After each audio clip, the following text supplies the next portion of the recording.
आ जाओ भाई। Class 11th की हमने चैप्टर 9 स्टार्ट किया हुआ है, हाइड्रोकार्बन्स।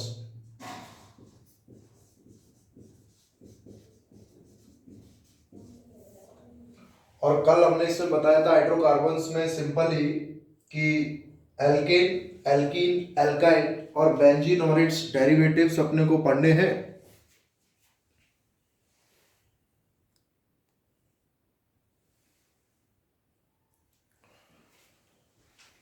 और 3 टाइप में डिवाइड कर दिया था, सैचुरेटेड, अनसैचुरेटेड और एरोमेटिक कंपाउंड्स। और उसमें हमने सबसे पहले स्टार्ट कर लिया है अपना एल्केन्स। और एल्केन्स में हमने बता दिया था कि सैचुरेटेड हाइड्रोकार्बन है, यानी कि अब इनका सैचुरेशन हो ही नहीं सकता। सब में क्या पाया जाएगा, कार्बन कार्बन सिंगल बॉन्ड है। प्रत्येक कार्बन का हाइब्रिडाइजेशन अपना क्या रहेगा, sp3 रहेगा। नॉमेनक्लेचर हमने इसके देख लिए थे, सफिक्स एन यूज किया जाता है। कॉमन नेमिंग में normal, iso, neo, secondary, tertiary important case है, पता होना चाहिए, हमने देख लिए थे। इसके बाद इसी में हम स्टार्ट कर रहे हैं आइसोमेरिज्म का टॉपिक, क्योंकि एनसीईआरटी में दिया हुआ है। और इससे पिछला वाला जो चैप्टर है, कौन सा, some basic concept of organic chemistry, उसमें भी पढ़ते हैं इसको डिटेल से।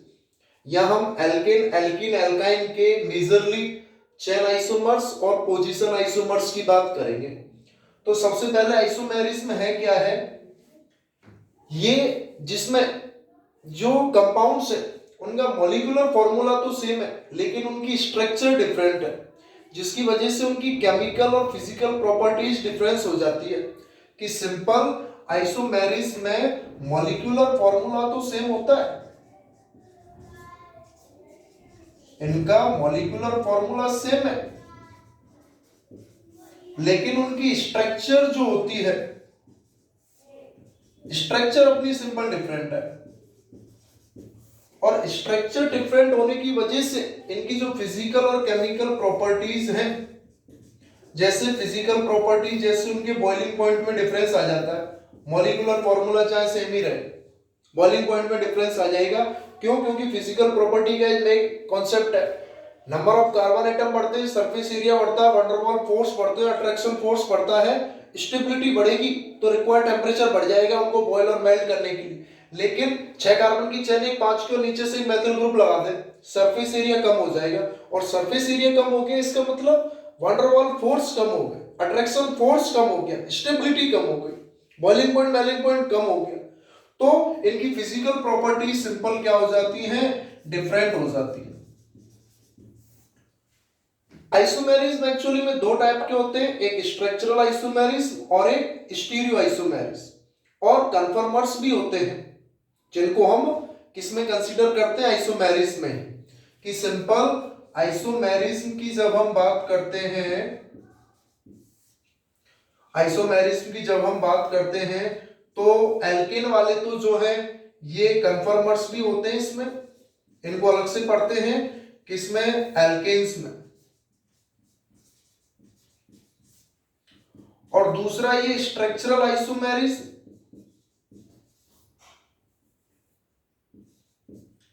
Structural isomerism. और तीसरा हो जाएगा अपना सिंपल कौन सा, स्टीरियो आइसोमेरिज्म।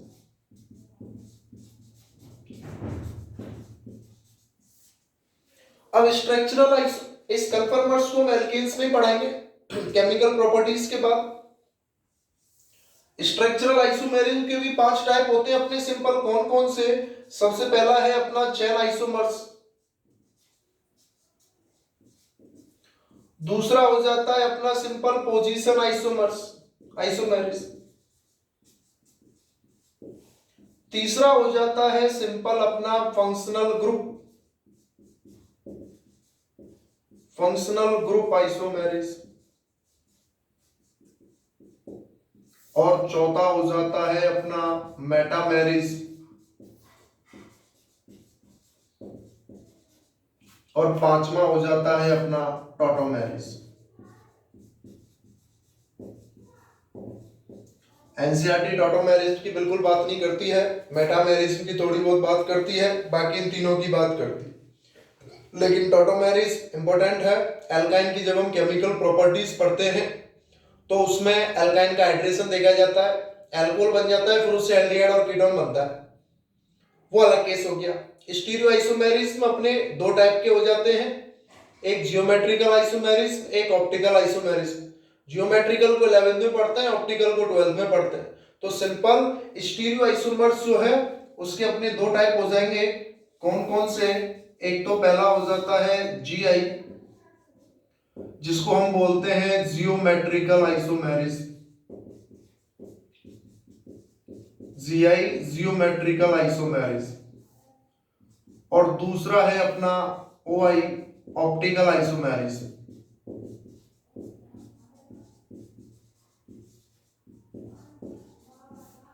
ये दो केस है। अब इनको समझ लें थोड़ा सा, क्योंकि चेन और पोजीशन की ही बात करेंगे अपन। चेन आइसोमर्स का मतलब क्या है? इनका मॉलिक्यूलर फॉर्मूला सेम है। मॉलिक्यूलर फॉर्मूला तो सेम है, लेकिन मेन कार्बन चेन अलग अलग हो जाएगी। Main carbon chain different.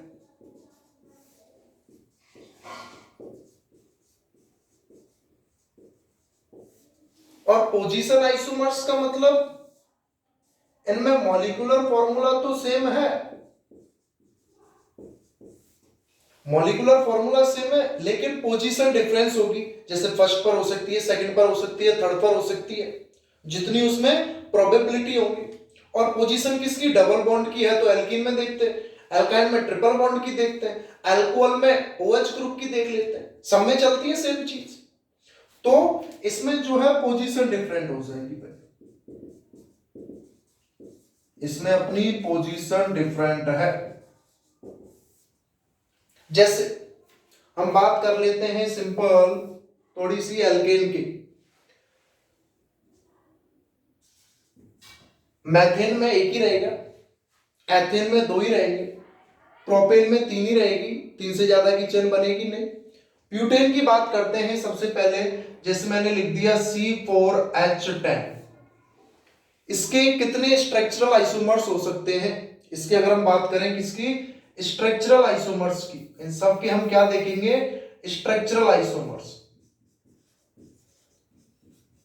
Structural isomers की हम बात कर रहे हैं, जिसमें मैंने सबसे पहले लिख दिया है मॉलिक्यूलर फॉर्मूला क्या है? C4H10। 8 नहीं, C4H10। C4H10 समझते ही तुरंत दिमाग में आ जाएगा किसको फॉलो कर रहा है? CnH2n+2, यानी कि कौन है? एल्केन है। तो सबसे पहले तो जितने नंबर ऑफ कार्बन है उनकी मेन कार्बन की चेन उतनी रहेगी, फिर एक एक कार्बन को कम करते जाएंगे और बचे हुए कार्बन को उसमें लगाते जाएंगे। केवल फर्स्ट और लास्ट को छोड़ देना है और बीच वालों पर लगाकर देखना है कि कितनी प्रोबेबिलिटी हो सकती है। जैसे CH3, CH2, CH2, CH3, ये 4 कार्बन की चेन हो गई। इसके बाद 3 कार्बन की चेन बनाओ, 1 2 3। हाइड्रोजन पहले नहीं लगाने कोई दिक्कत नहीं है, चेक कर सकते हैं।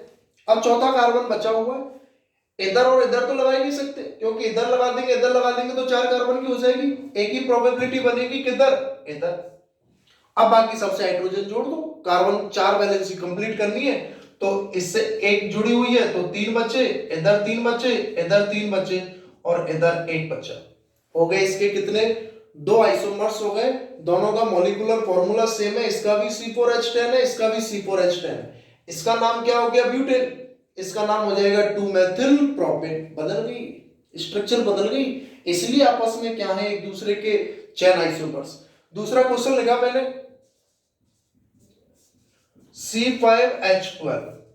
देखिए मैं क्या क्या हो सकता है। सबसे पहले 5 कार्बन की चेन बना रहे हैं, 1 2 3 4 5। सिंगल बॉन्ड है तो जाहिर सी बात है एल्केन ही होगा।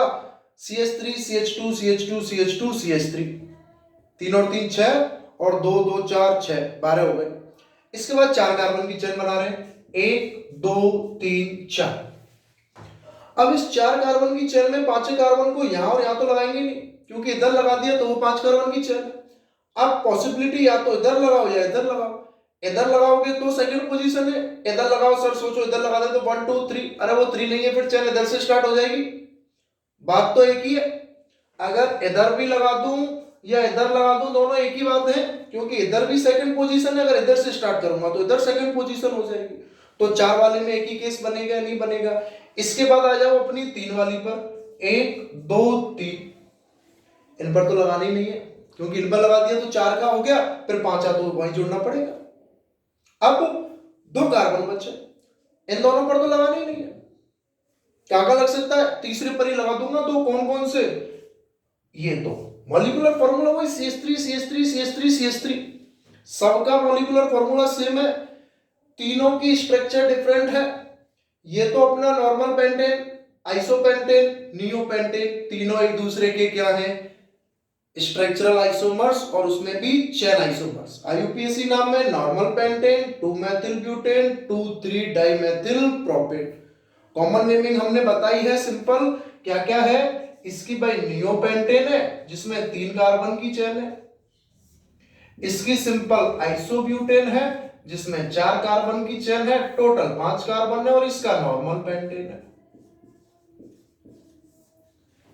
अब जैसे एक और देख लेते हैं 6 कार्बन वाले का, जो सबसे ज्यादा ये 3 आते हैं, C6H14, 6 कार्बन की चेन होगी। अब देखो इसके कैसे बनाएंगे। सबसे पहले भाई 6 कार्बन की चेन बना ली, 1 2 3 4 5 6, 6 कार्बन में तो एक ही रहेगा।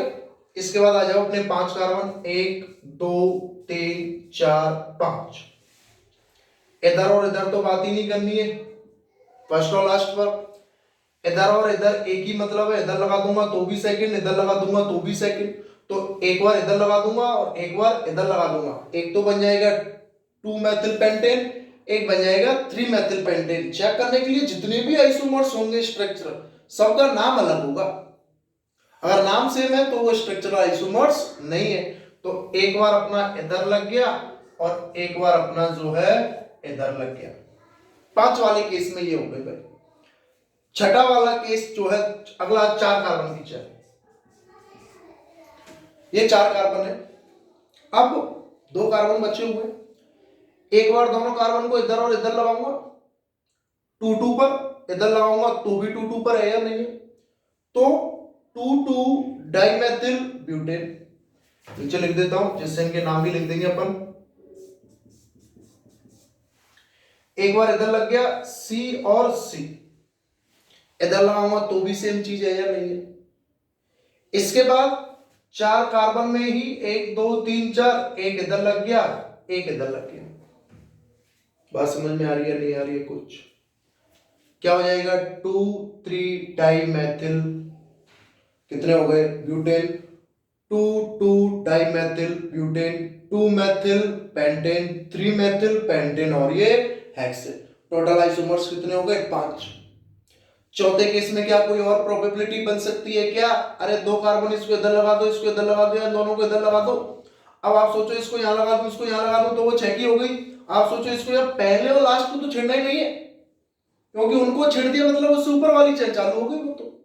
अब सोचे सर 3 कार्बन की बना के देखें, कैसे बना के देखोगे? जैसे मान के चलो 3 कार्बन की चेन बन गई, अब तीनों के तीनों कार्बन इस पर तो आ ही नहीं सकते, आप इधर जो भी लगाओगे फिर वही केस आ जाएगा चौथा। अब 5 छठा इधर लगा दो, 5 छठा इधर लगा दो, तो टोटल आइसोमर्स कितने बनेंगे इसके? 5 ही। पांचों के नाम क्या क्या हो जाएंगे? इसका नाम हो गया अपना सिंपल नॉर्मल हेक्सेन या अपना हेक्सेन। इसका क्या नाम है? 3 मेथिल पेंटेन। इसका क्या नाम है? 2 मेथिल पेंटेन।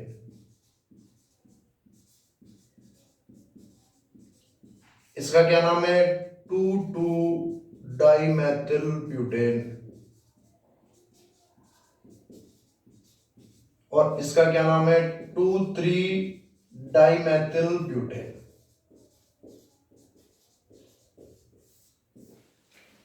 तो ये सिंपल सी अपनी बात हो गई है स्ट्रक्चरल आइसोमर्स की। किसमें? एल्केन्स। एल्कीन्स में भी आएंगे, एल्काइंस में भी आएंगे। मैं यहां बात कर रहा हूं केवल और केवल एनसीईआरटी से रिलेटेड, क्योंकि हमने स्टार्ट किया है एनसीईआरटी को फॉलो कर।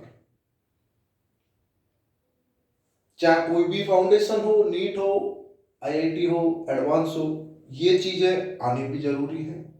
बेसिक चीजें हैं, हम एनसीईआरटी को पढ़ा रहे हैं, ठीक है।